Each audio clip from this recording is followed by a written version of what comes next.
WhatsApp bolalar, qizlar va negilar. Sizlar bilan Clever emas kimdir. Hamayli hazilni bir chetga surib turamiz. Temaga qaytsak. Axir bizlar darsda emasmiz-ku. Hamayli hazilni bas qilamiz. Bas kelmay qolibdi. Hamayli yo'q qilamiz.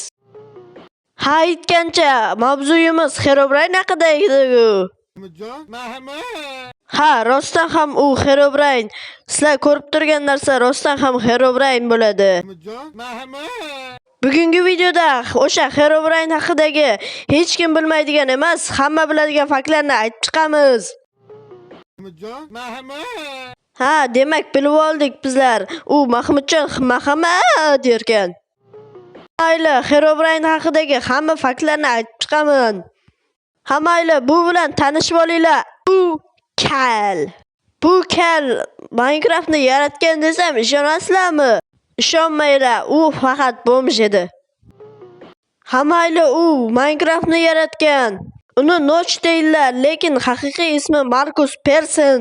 Notch deganda buni o'ylab qolmanglar. Yoki bunimi? Notch deganda bu Minecraftni yaratganda Herobrine yaratmagan. U Herobrine virus orqali kirib qolgan. Lekin uni Notch tasdiqlamagan.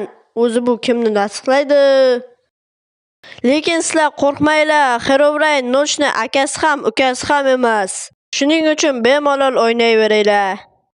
Shuning uchun hammaga xayr, sizlar bilan Clever bo'lmadi. Shunaqa qilib to'xtatamizmi? Bo'ldi, shunaqa qilib to'xtatamiz. Hamayli hazillashdim. Herobrine haqidagi bir nechta faktlar bor hali. Herobrine har bir versiyada bor degan faktlar ham bor. Chunki Minecraftni yaratganda har bir versiyaning tagida Removed Herobrine, ya'ni Herobrine Minecraftdan olib tashlandi degan yozuv turadi. Bu yomon Mahmudjon ekan. Shuning uchun hammaga xayr, sizlar bilan Clever bo'ldi.